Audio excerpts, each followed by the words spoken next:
Queens of the World. Anne of Brittany, twice Queen of France and almost Holy Roman Empress. Thank you to Send a Cake for sponsoring this video.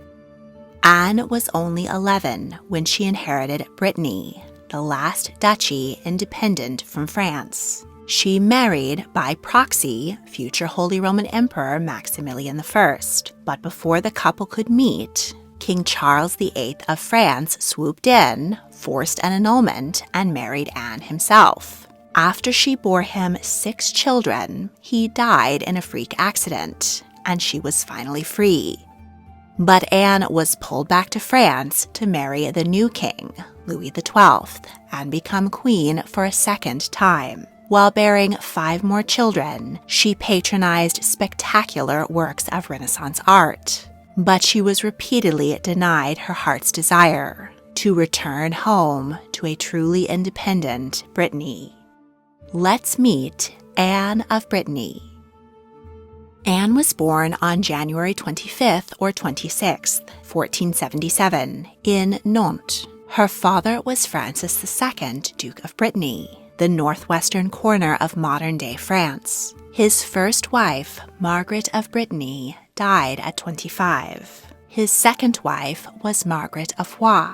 She was the daughter of Eleanor, who was Queen Regnant of Navarre for the 2 weeks she outlived her father. The second Duchess Margaret managed to provide the Duke with 2 children, but they were both daughters, Anne and Isabeau. Their governess taught them to read and write in French, and perhaps a little Latin, but they were never taught the native tongue of their homeland, Breton.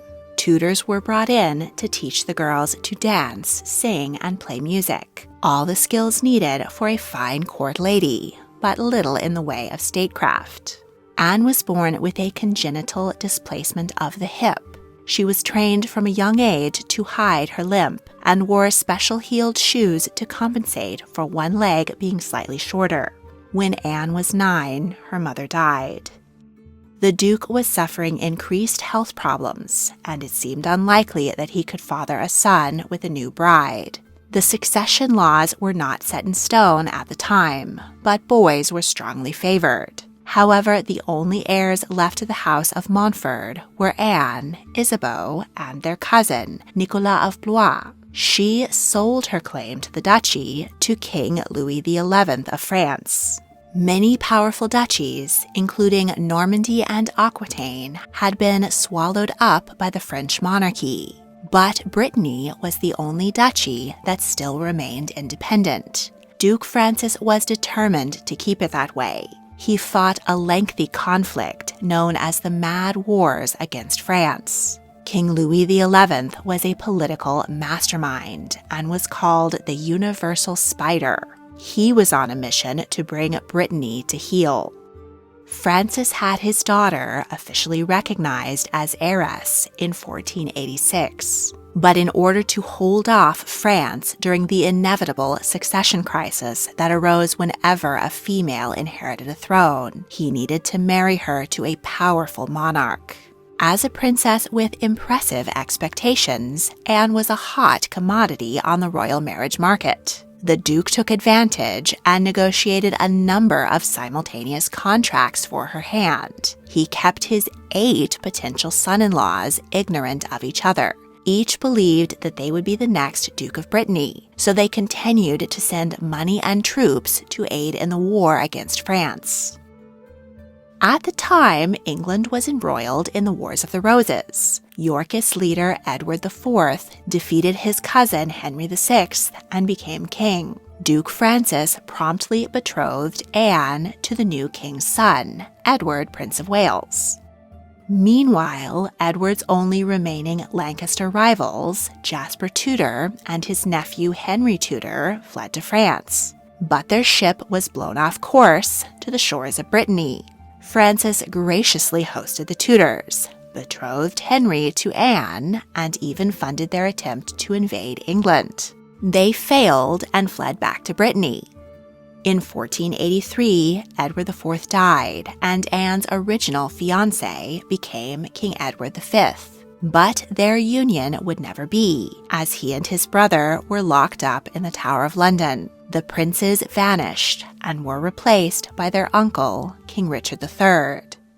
Francis suffered frequent bouts of illness, and during one of them, his treasurer saw an opportunity to stuff the coffers. He agreed to hand the Tudors over to King Richard in exchange for a hefty ransom and 300 archers. But just before the deal went through, the Tudors were warned and they managed to escape.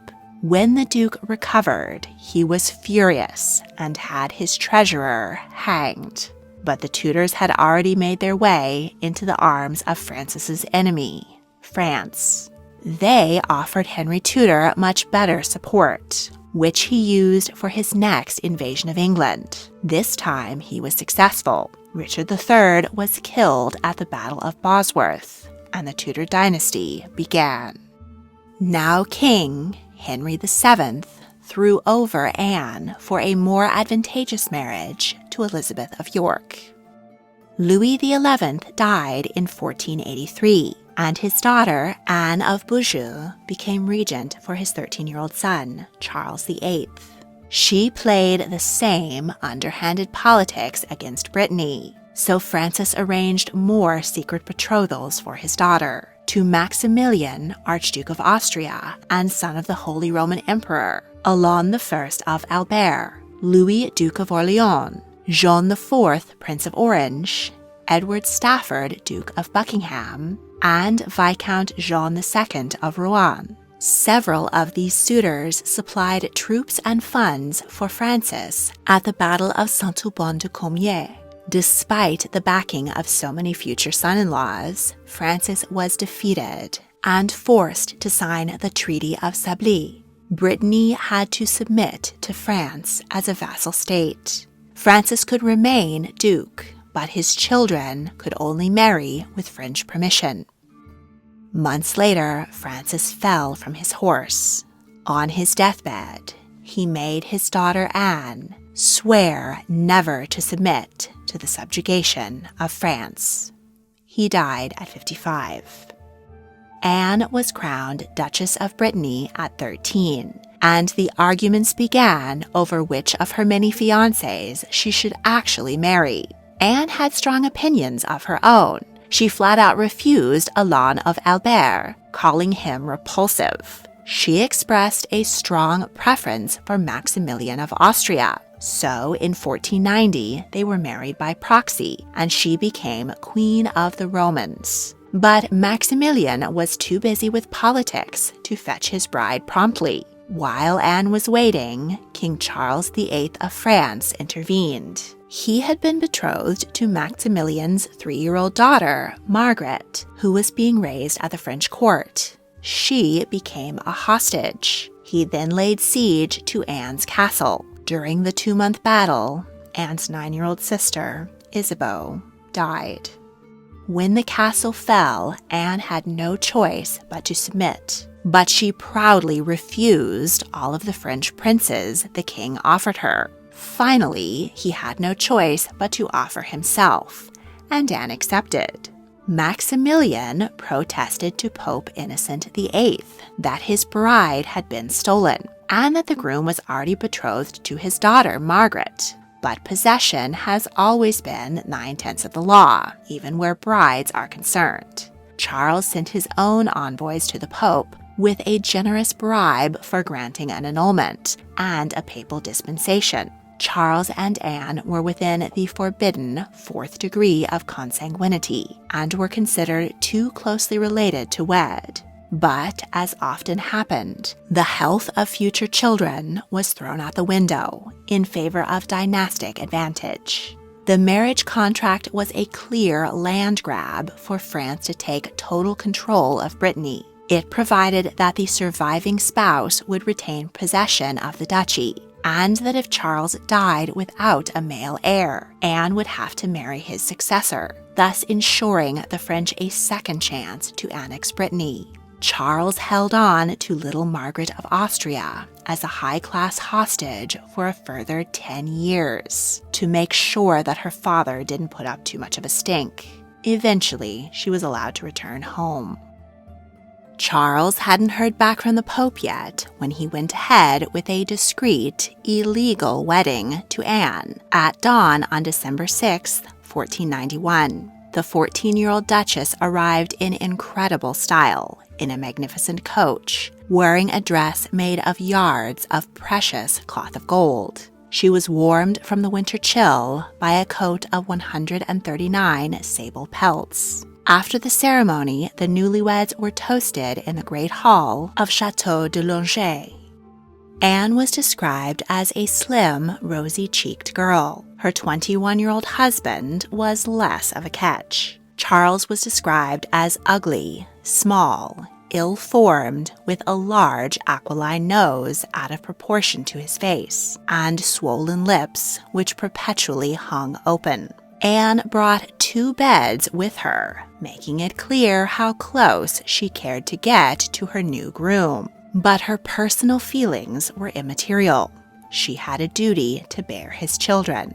During the couple's 7-year marriage, she delivered 6 babies, an average of 1 every 14 months. She was already pregnant 2 months after the wedding, when she was crowned and anointed at the Basilica of Saint-Denis. Anne was the first queen consort of France to be crowned there.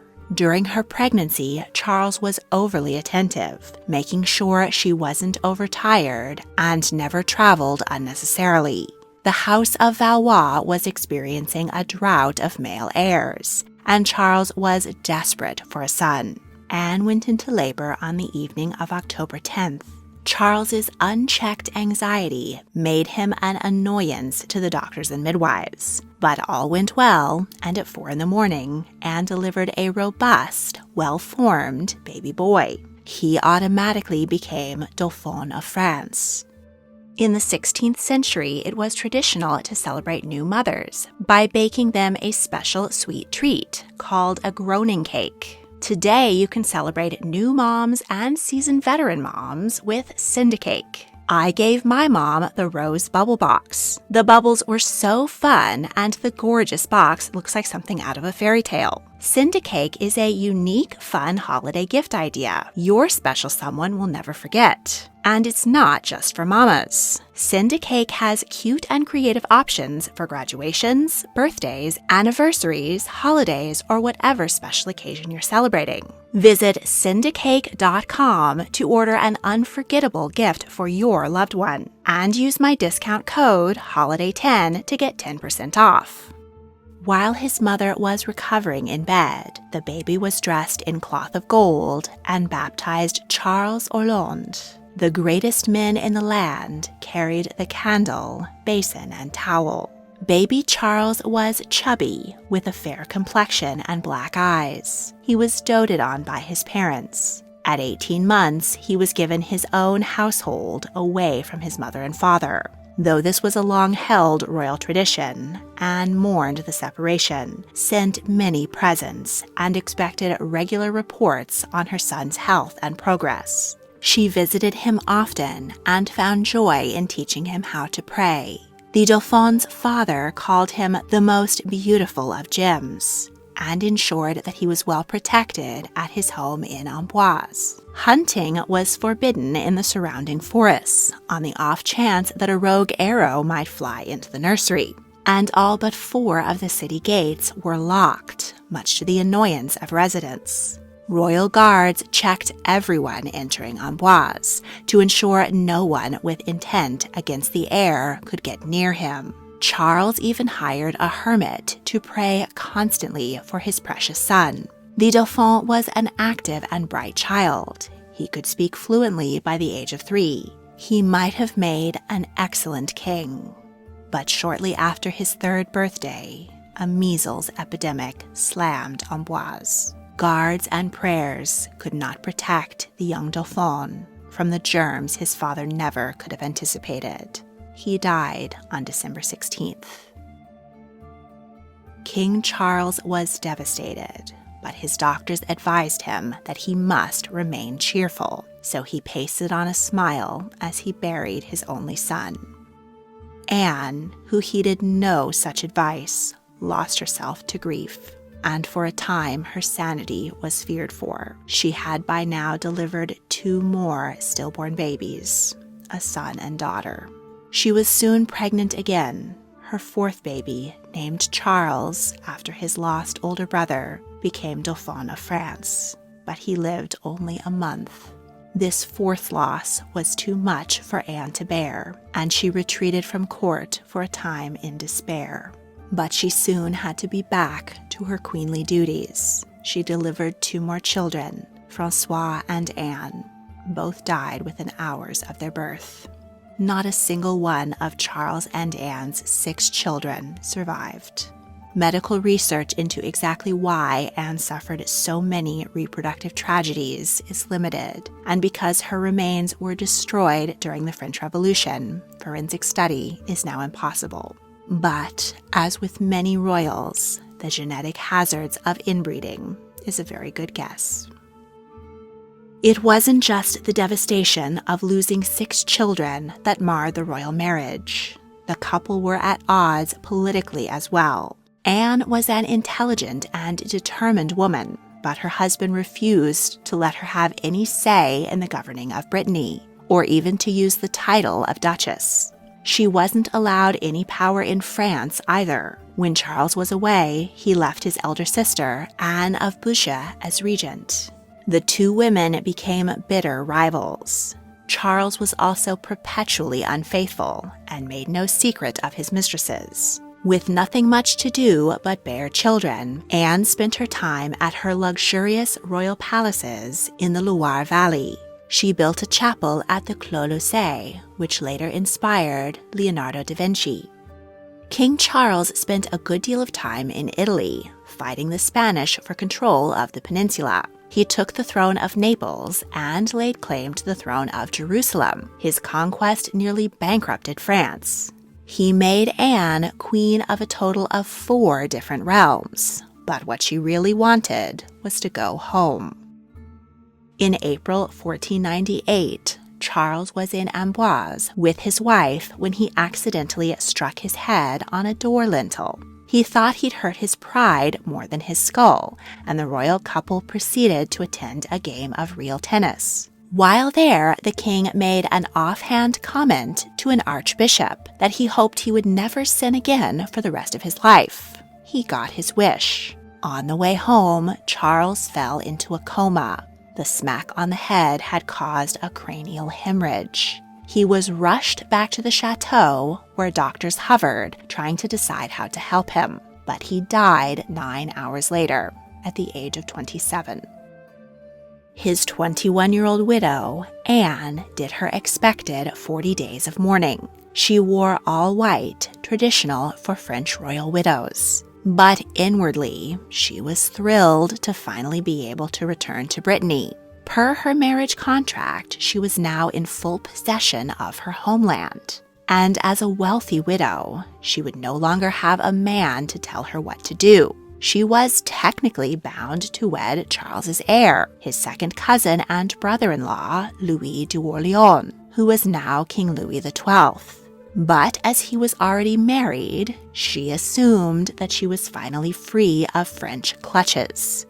She gleefully returned home to Brittany and took charge of the government. She appointed counselors who would support her plans and issued gold coins bearing her name and likeness.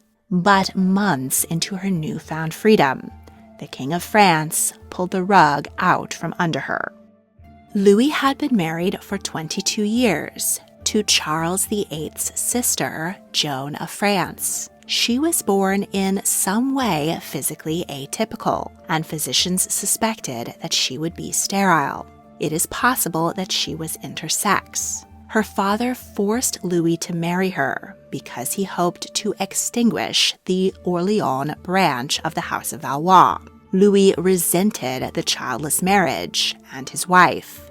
Though the union with the French princess had helped him secure the throne, once he was king, he appealed to the Pope for an annulment. He could have used the common excuse of consanguinity to quietly shunt Joan to the side. Instead, Louis decided to humiliate her by giving public testimony that her deformities had made it impossible for him to consummate the marriage. He even went so far as to complain that she had used witchcraft to strike him impotent.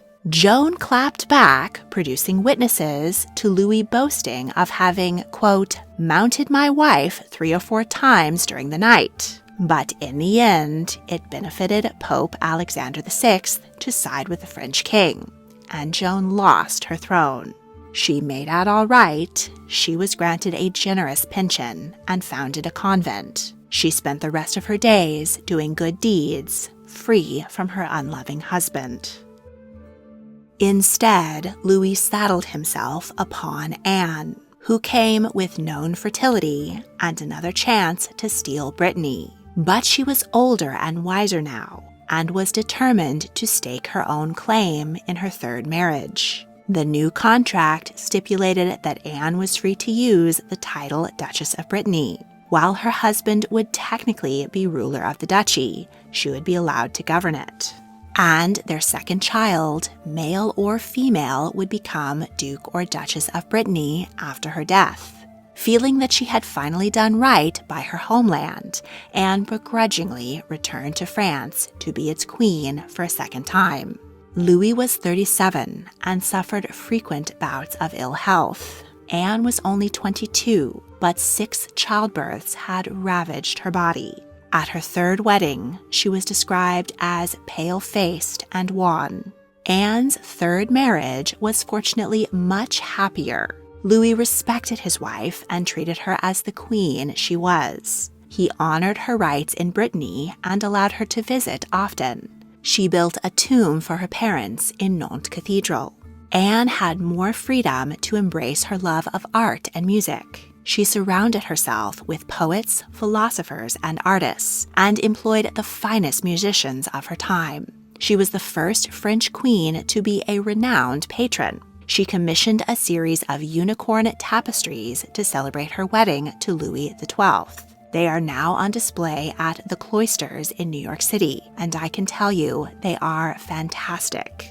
She also commissioned a number of illuminated manuscripts and printed books. She paid for the printing of Christine Pizzan's The City of Ladies, an early feminist book about a utopia run entirely by famous women from history.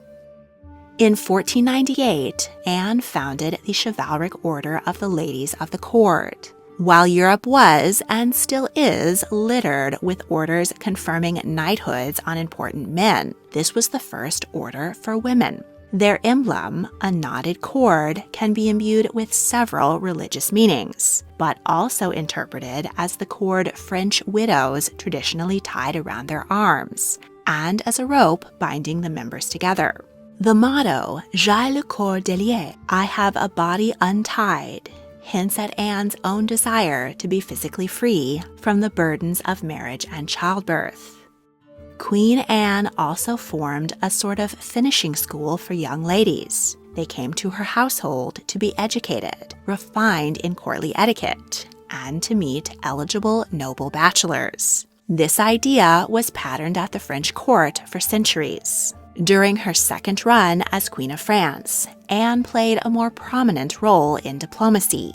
When King James IV of Scotland went to war against Henry VIII of England, France aided their old ally. Anne sent James a turquoise ring and implored him to be her knight. Things didn't work out well for James, who was killed in battle. Anne lived independently, away from her third husband as much as possible. Still, she became pregnant 5 times during their 7-year marriage. Her first daughter, Claude, inherited her hip displacement, but was otherwise healthy and survived to adulthood. Her second and third babies, both sons, were stillborn. Next, another healthy daughter, Renee, arrived, followed by a third stillborn son. It was rumored that each stillbirth delighted the ambitious Louise of Savoy, whose son Francois was heir presumptive. There were even whispers that Louise used witchcraft to kill the queen's sons. Anne felt tentative joy watching her only surviving daughters grow. She doted on them and ensured that they were well educated.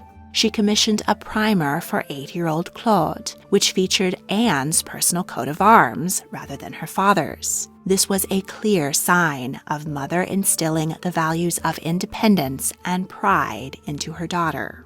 Anne's greatest wish was to secure Breton freedom after her death by granting the duchy to one of her daughters. Only a man could inherit the French throne, so both Claude and Renée were free to rule Brittany.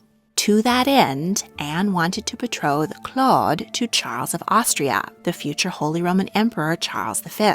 His incredible power could ensure that Brittany remained independent from France. But King Louis refused and instead arranged Claude's marriage to his own heir presumptive, François of Angoulême. This way, Louis could ensure that his own bloodline continued to occupy the French throne.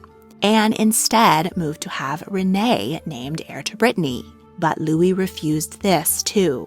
He clearly planned to incorporate Brittany into the French throne. Furious, Anne left him and went back to Brittany. Publicly, she was making a pilgrimage to pray for her husband's health, but really, she just wanted to get away. He was anxious when she was gone and pestered his courtiers up to 6 times a day about when his wife would return. Once, when Louis was in bed on the verge of death, a chamberlain found her packing up her jewels in preparation to return to Brittany as a widow. The queen had to be stopped as the king was on the mend and was asking for her. In the end, Anne did not live to be a merry widow again. She died on January 9th, 1514, of a kidney stone attack, which her body, weakened by 11 pregnancies, could not cope with. She was only 36.